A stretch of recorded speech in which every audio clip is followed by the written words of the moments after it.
The sun was slipping lower behind the rooftops of Salem, Oregon, casting a warm, golden light over Glenn Meyer's front yard. The lilac bushes along the white picket fence were in full bloom, filling the air with their sweet scent. Inside his two-story wooden home, Glenn sat in his study, a mug of coffee at his elbow, and the faint smell of sawdust lingering from years of woodworking projects. The creak of the front door broke the quiet, and Trevor stepped in without knocking, his eyes alight with restless energy. "Dad, this is it," Trevor announced, striding across the hardwood floor as if he owned the place. "A real estate syndicate with guaranteed returns. 15%, maybe 20. It's the opportunity I've been waiting for." Glenn removed his reading glasses slowly, folding the evening newspaper with deliberate care. He knew this rhythm well: Trevor's enthusiasm, the promises of certain profit, the urgency to act. Glenn rose from his chair and walked to the tall filing cabinet in the corner. He pulled out a thick manila folder labeled Trevor Investments, 2019 to 2025, and laid it open on the coffee table. "Guaranteed," Glenn repeated, his tone flat. "Like the Miami condos were guaranteed?" He slid a receipt across the table. $75,000 gone in 3 months, when the so-called rental income evaporated into foreclosure notices. Trevor's confident posture sagged. "Dad, this is different. Or like the cryptocurrency equipment that never arrived, 50,000 to a man you met online?" Glenn's voice remained calm, but his eyes held steady on his son. "That was different too," Trevor muttered, shifting his weight. Glenn pulled another paper from the folder. The food truck venture with a convicted felon as a partner. 30,000 in startup funds gone in 93 days. "And the same pattern every time," Glenn said. "You ask, I fund, you lose, I clean up the mess." Trevor's jaw tightened. "You never trust me. Every time I try to build something, you tear it down with your negativity." "I'm asking for documentation," Glenn said evenly. "Show me proof, and then we talk." Trevor threw up his hands. "I don't have it with me. But when this deal makes millions without you, don't come crawling for a share." The tension thickened in the room. Glenn stayed silent, watching his son's frustration rise like steam from a kettle. Trevor snatched his jacket from the back of the couch and headed for the door, his movements sharp and angry. The slam of the door echoed down the quiet street. From the front window, Glenn watched the silver sedan back out too quickly, tires squealing against the pavement. Red taillights flared before disappearing around the corner of Maple Street. The house settled back into silence, but it was a heavier quiet now. Glenn returned to his study, the familiar creak of the leather armchair greeting him as he sat down. He reached for his coffee, now lukewarm, and tried to focus on the evening news. Still, the sharp edge of Trevor's words lingered. The next morning, sunlight streamed across the kitchen table where Glenn was writing his grocery list. He stepped outside with his reusable shopping bags, the air fresh with the scent of blooming lilacs. Halfway down the brick walkway, he noticed something off about his Honda parked by the curb. The car leaned awkwardly, as if it were a wounded animal. Glenn's stomach tightened. All 4 tires were flat, the rubber sagging onto the rims. Kneeling by the front passenger tire, he ran his fingers along the sidewall and found a small, precise puncture. A roofing nail protruded slightly, one he recognized from the kind he kept in his workshop. Walking around the vehicle, he found the same injury on each tire. 4 nails, 4 deliberate strikes. He straightened slowly, the spring air suddenly cool against his skin. The quiet street stretched before him, peaceful as ever, yet the message was clear. This was no accident. 2 days after the tire incident, Glenn's phone rang while he was wiping down the kitchen counter. The screen lit up with his son's name. He hesitated for a moment before answering, his mind still replaying the image of those 4 carefully punctured tires. "Hey, Dad." Trevor's voice came bright, almost too bright. "How's your week going?" "Interesting," Glenn said carefully. "Spent the morning at Morrison's Tire Center." "Ah, right, the vandalism thing. That's rough, but listen, I'm calling with good news. Tomorrow's my birthday. Nothing fancy, just family dinner at 6. Molly will be there. It would mean a lot if you came." The mention of his granddaughter softened Glenn's mood. Molly had always been a bright spot in family gatherings, unspoiled by the financial dramas her parents stirred up. If she wanted him there, How could he refuse? "What should I bring?" Glenn asked. "Just yourself," Trevor replied quickly. "Meredith's handling everything. Food, decorations, the works." Glenn pictured his daughter-in-law, always impeccably dressed, her taste running toward the expensive. He knew the works in Meredith's vocabulary meant high-end catering and decor that would strain any budget. But that wasn't his problem this time. The next evening, a taxi dropped Glenn off in front of Trevor's home in a newer subdivision on the outskirts of Salem. The lawns were perfectly manicured, the houses large and modern, but Glenn could tell which ones were stretching to keep up appearances. He stepped onto the brick walkway, holding a neatly wrapped tool set under his arm. Trevor opened the door before Glenn could knock. "Dad, you made it. Come in, come in."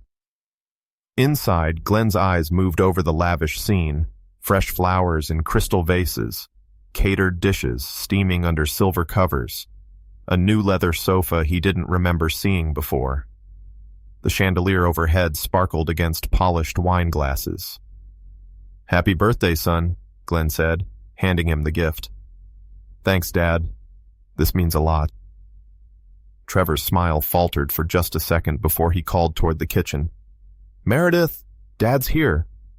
She appeared moments later in a fitted navy dress, her hair perfectly arranged. "Glenn, wonderful to see you," she said warmly, though her eyes measured him in that careful way of hers. "Let me introduce you around." The living room buzzed with conversation. Young professionals Glenn didn't recognize, discussing investments and careers over expensive wine. The alcohol selection alone would have cost more than a week's worth of groceries. "Grandpa!" Molly's voice rang out. She rushed over, wrapping him in a hug that felt genuine. "How's college treating you?" he asked, smiling. "Finals next week, but I'm managing. Can I get you something to drink? Dad stocked your favorite beer." Trevor appeared with an imported bottle Glenn remembered from a steakhouse in Portland last year. "See? I remembered," Trevor said with a grin. Glenn accepted the beer, touched by the small detail. Maybe this was a genuine attempt at reconciliation. Still, the thought nagged. How could they afford all this? Dinner was announced, and the guests moved to the table set with fine china. Glenn complimented the spread, gesturing at the array of catered dishes. "Meredith's been saving for months," Trevor said, with a dismissive wave. Glenn nodded, but kept his doubts to himself. The math didn't add up.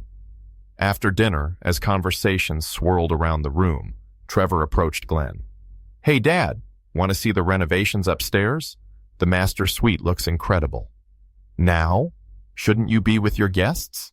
"They're fine. Come on, you'll be impressed." Meredith appeared at Glenn's other side. "Oh, yes. You must see the new fixtures, no expense spared." That phrase, no expense spared, struck Glenn again. The moment felt rehearsed. As he rose from his seat, a hand suddenly gripped his arm. Molly stood beside him, her face pale, eyes wide with urgency. "Grandpa," she whispered, "you need to leave right now." Glenn blinked. "What?" "Please, trust me. Something's wrong." Trevor stepped closer, his smile never wavering. "Molly, what are you talking about? Grandpa's just about to see the upstairs." "No, he's not," she shot back, tightening her hold on Glenn's arm. Her voice was steady, but her eyes brimmed with fear. The tone in her voice cut through every doubt. In 18 years, Glenn had never seen Molly look afraid. "I think I'll listen to my granddaughter," Glenn said, pushing back his chair. "It's getting late anyway." "Dad, don't be ridiculous," Trevor protested. "The party's just getting started. We haven't even cut the cake yet." Meredith's smile sharpened. "You can't leave before we've properly celebrated." Glenn's instincts, honed over decades in business, kicked in. When two people work this hard to keep you somewhere, you probably need to be somewhere else. He retrieved his jacket from the closet. "Thank you for the evening. I'll call you tomorrow."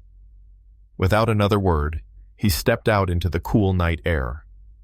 The front door closed behind him, muffling the hum of the party. As he walked toward the waiting taxi, he glanced back. Through the window, Molly stood watching him, her hand pressed against the glass, her expression a mixture of relief and worry. The taxi's interior smelled faintly of worn leather and coffee as Glenn settled into the back seat. Streetlights slid past the window in rhythmic flashes, the hum of the engine steady beneath him. He pulled out his phone, scrolling to Molly's name. She answered on the first ring. "Grandpa, are you okay? Are you safe?" Her voice was tight, urgent. "I'm fine. I'm heading home," Glenn said. "But I need to know." What was going on back there? There was a pause, the muffled sound of voices in the background, then the faint click of a door closing. "I overheard Mom and Dad yesterday," Molly whispered. "They had a plan for tonight. They wanted to get you drunk and have you sign some business documents. Something about transferring your company to Dad." Glenn felt his chest tighten, as if the air in the taxi had thinned. "Are you certain?" "Yes. There were lawyers waiting upstairs in the guest room. Mom kept checking the time, making sure you were drinking enough wine. Dad kept trying to get you to go upstairs. They thought once you had enough, you'd sign anything." The pieces slid into place with sickening clarity.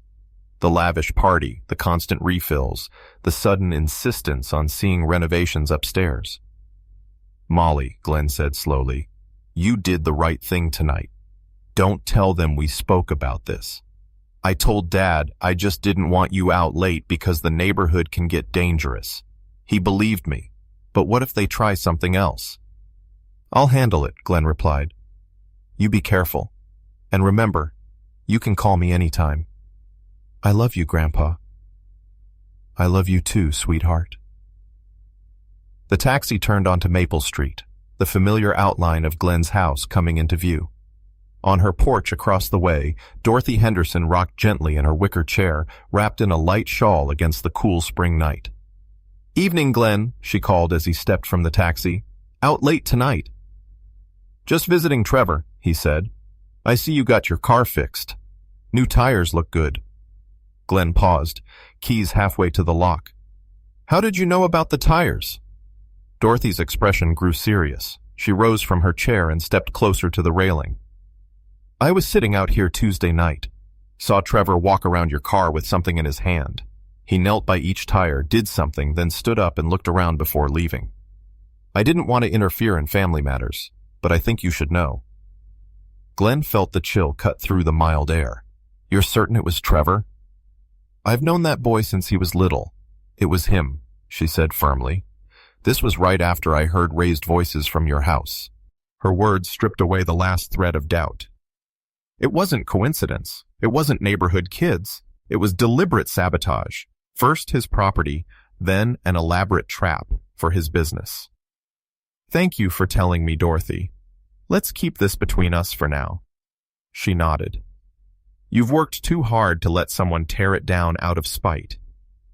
Inside his home, Glenn turned on every light, standing in the living room surrounded by the fruits of 40 years of work. The familiar scent of old wood and polished brass filled the air. His mind, however, was elsewhere, calculating, aligning events like beams in a framework. Tuesday, the argument. Wednesday morning, tire sabotage. Thursday evening, the birthday party trap. It was not desperation, it was strategy, and he would meet it with strategy of his own. In his study, Glenn slid open the heavy drawer of his filing cabinet. Manila folders labeled Miami condos, crypto mining, food truck stared back at him. Each one a record of Trevor's recklessness, each one connected to someone in Salem's tight-knit business community. His fingers rested on the first file. The plan was forming piece by piece in the quiet of the room. Justice would not be loud or messy. It would be precise. He closed the drawer halfway, just enough to keep the files within reach. Tonight had shifted something inside him. This was no longer about repairing a relationship. It was about protecting everything he had built, and the only person in that family who had proven worthy of his trust, Molly. By Friday afternoon, Glenn's study no longer looked like the quiet retreat it had been for years. The oak desk was buried under neat stacks of manila folders, each labeled in his own blocky handwriting. The blinds were drawn halfway, letting in thin bands of Oregon daylight that fell across contracts, bank statements, and email printouts. For decades, Glenn had kept meticulous records, every loan, every investment, every handshake deal backed by paper. Now those records had a new purpose. Each folder in front of him was not just history, it was ammunition. He began with the Miami condos file. Glossy brochures promised oceanfront living, rooftop pools, and endless rental income. The reality? The developer vanished, leaving behind empty lots and unpaid contractors. Glenn had lost $75,000. Marcus Thompson, a respected member of Salem's Chamber of Commerce, had lost $25,000 more because he'd trusted Trevor's word, and by extension, Glenn's reputation. Next came crypto mining. Glenn flipped through screenshots of sleek machinery that had never existed outside of online advertisements. Trevor had talked about getting in early, convinced he was on the cusp of a technological gold rush. The supplier disappeared overnight, taking $50,000 of Trevor's money and $35,000 of David Rodriguez's, a man who chaired Salem's local investment group. The third stack was food truck. At first, Glenn had believed in it. Locally sourced ingredients, a prime spot near the courthouse. Then came the discovery. Trevor's partner had an embezzlement conviction. 3 months later, the truck and the remaining funds were gone. Jennifer Walsh, who worked in financial services and valued transparency above all, had invested $20,000 and never saw a cent returned. Glenn knew each of these people personally. More importantly, they all knew each other. Salem's business community was tight-knit, and bad news traveled fast, especially when backed by documentation. He took 3 large envelopes from the drawer and began filling them. Each one contained photocopies of contracts signed by Trevor, bank transfer records showing the flow of money, email exchanges revealing Trevor's awareness of problems before deals collapsed, no accusations, no emotional language, just facts and dates, laid out plainly. The cover letter was simple. Information for your consideration regarding Trevor Myers' business practices. Please review the attached documentation and draw your own conclusions. At precisely 2:15 p.m., Glenn called Premier Courier Service. 3 local deliveries, he said. Anonymous sender. Cash payment on pickup. The dispatcher didn't ask questions. Professional couriers rarely did. By 2:40, a silver delivery van pulled into his driveway. The driver, a tall man in a navy jacket, took the envelopes without comment and slid them into a locked case. Should be there by the end of the business day, he said. Perfect, Glenn replied. As the van pulled away, Glenn stood in the doorway for a long moment. He could almost see the ripples beginning to form, the weekend giving Marcus, David, and Jennifer time to read, to call each other, to piece together the bigger picture. By Monday, the information would be circulating through Salem's business circles like a slow-moving but unstoppable current. His phone vibrated on the desk. Trevor's name lit the screen. Glenn let it ring. The same call came again 15 minutes later, and again he ignored it. He wasn't ready to speak, not yet. Instead, he sat back in his leather chair, the one that had molded to his shape over decades, and let the quiet of the study settle around him. There was a sense of calm in knowing that the first move had been made, and it was measured, deliberate, impossible to trace back to him. This was only phase 1. Trevor thought he understood the rules of business warfare, but he had never played against someone who had built an empire from the ground up. Glenn's methods were not about bluster or quick wins. They were about precision and permanence. The Salem sky outside had shifted to a muted gold as the afternoon waned. Glenn reached for his coffee, now lukewarm, and took a slow sip. His eyes moved over the desk to the unopened folder labeled Meredith Myers, Professional Standing. Phase 2 waited there, patient as a coiled spring. But tonight, he would rest. The first shot had been fired, and it would land before sunset. Monday began with the steady comfort of routine. Glenn rose early, ground fresh beans, and let the coffee maker hum its quiet song on the counter. The sky over Salem was a clean gray, the kind that promised a cool morning and a clear head. He carried his mug to the study and set it beside the phone. Before he sat, the first call came, then a second, then a third. Business acquaintances were asking careful questions about recent information regarding Trevor's investment history. Glenn listened more than he spoke, offering polite acknowledgments and neutral remarks. The current had begun to move through Salem's professional circles, and it was moving exactly the way he had expected it to move, slow enough to be believable, steady enough to be unavoidable. He returned the receiver to its cradle and opened the folder that waited patiently on the corner of his desk. The label was neat and simple. Meredith Myers, Professional Standing.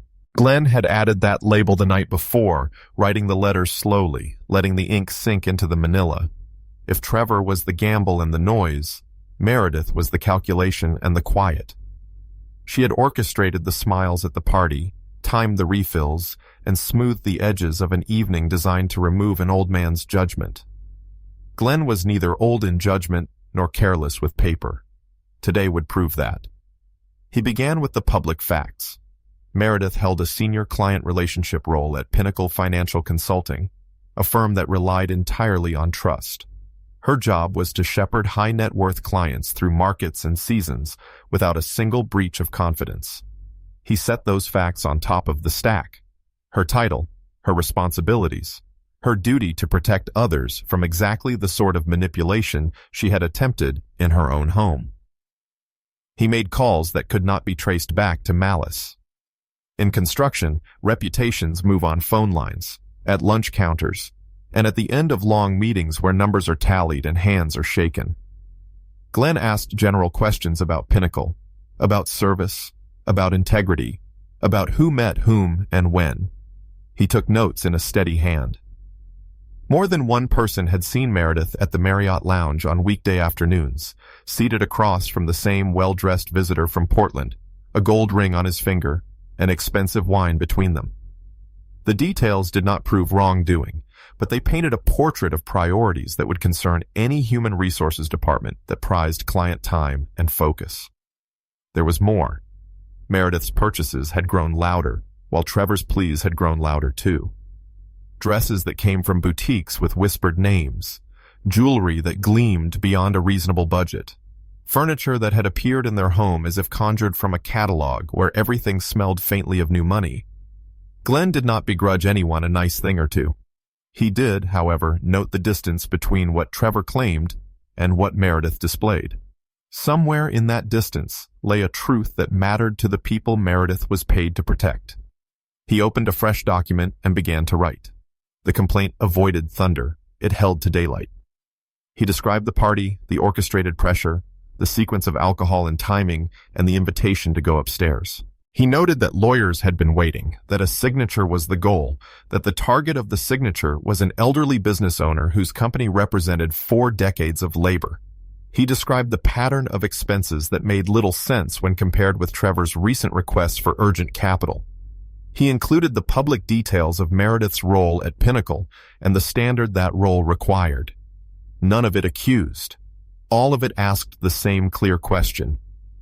Is this the steward you want advising those who trust you? He built an appendix with care.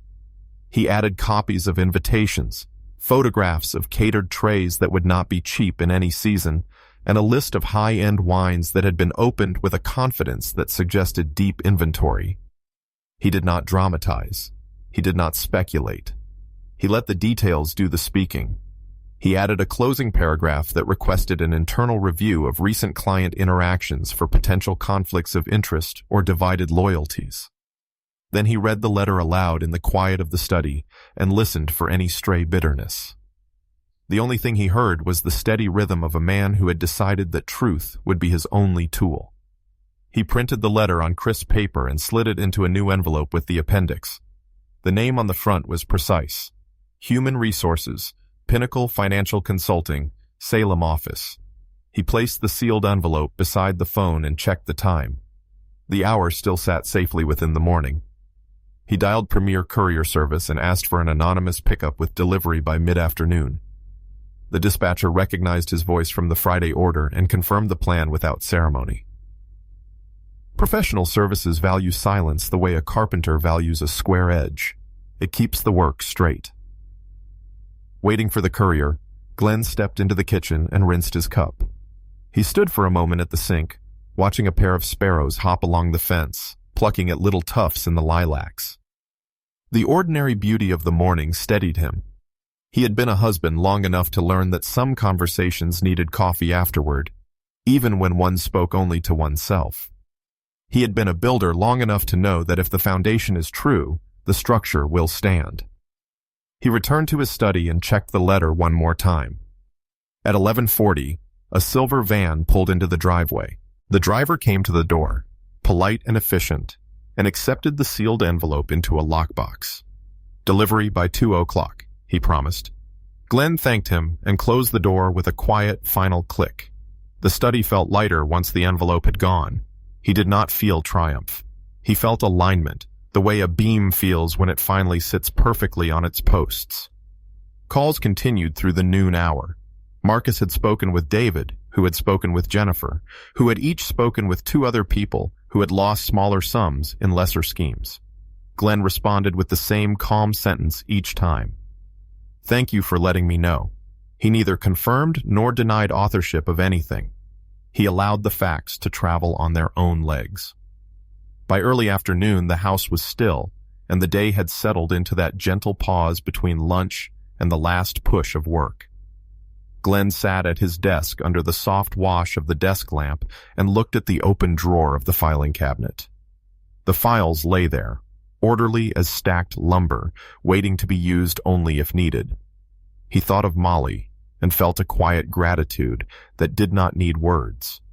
She had placed her hand on his arm and asked him to leave a party.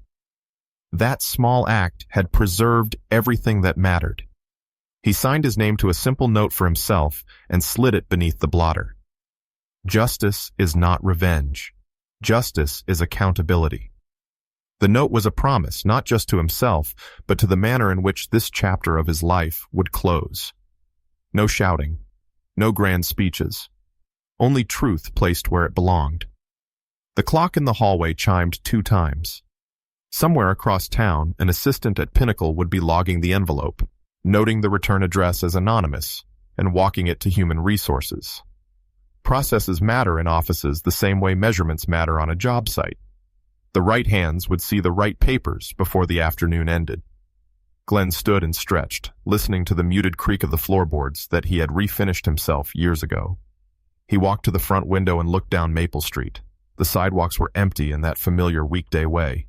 A delivery truck passed, then a cyclist in a bright helmet, then nothing for a long, comfortable minute.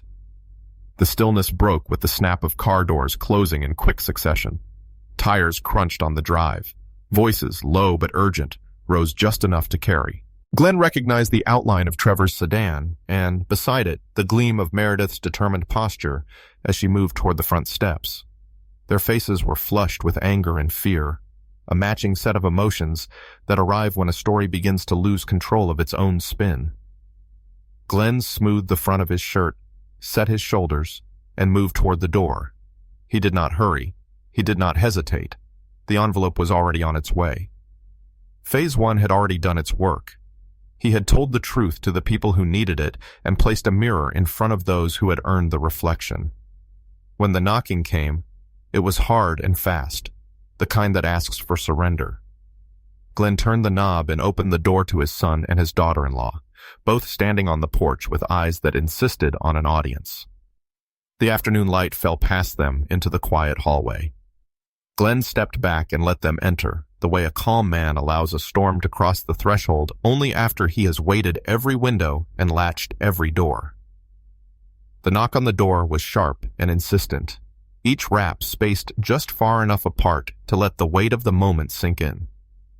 Glenn moved at his own pace down the hallway, the muted light from the front window stretching across the hardwood floor. He opened the door to find Trevor and Meredith standing side by side, the tension between them almost visible in the cool air. "We need to talk," Trevor said, his voice clipped. "Then come in," Glenn replied, stepping back to let them pass. They walked into the living room, where the scent of freshly brewed coffee hung in the air. Meredith glanced around, her eyes scanning the space, as though she were taking inventory. Trevor remained standing, his hands stuffed into the pockets of his jacket. "Dad, people are calling me," Trevor began. "Business contacts, friends. They're suddenly questioning deals I've done. Some of them are backing out of commitments." You wouldn't happen to know why that is, would you? Glenn gestured toward the armchairs by the window. Sit down. We can have a civilized conversation. Meredith sat, crossing her legs and folding her hands neatly in her lap. Trevor remained standing, his jaw tight. I've worked hard to build my network, Trevor continued, and now, out of nowhere, it's falling apart. Feels like someone's been stirring the pot. Glenn met his son's gaze without flinching. Networks built on trust crumble when the truth comes out. That's not stirring the pot, it's clearing the water. Meredith leaned forward. You think you're being clever, Glenn, but you've gone too far. You've hurt us. No, Glenn said evenly. You hurt yourselves. I simply made sure certain people had the information they needed to make informed decisions. That's how I've always done business. Trevor's voice rose. You've sabotaged me. I've protected myself, Glenn corrected, and I've made sure that Molly will have an example worth following, one that doesn't involve deceit or manipulation. Meredith's composure cracked for the first time. You've sent things to my office, haven't you? I've sent facts to the people who deserve to know them, Glenn replied. What they do with those facts is up to them. But if you're worried about your position, Meredith, perhaps you should be reflecting on why that is. The silence that followed was heavy, broken only by the soft ticking of the mantel clock. Trevor's glare shifted to the floor, as if he were calculating his next move. Meredith stared at the coffee table, her fingers tightening around each other. You always think you're the smartest man in the room, Trevor muttered. No, Glenn said quietly. I've just been in more rooms than you, and I've learned that integrity is the only thing that holds up over time. Money can vanish, so can charm. But your word, once that's gone, you can't buy it back.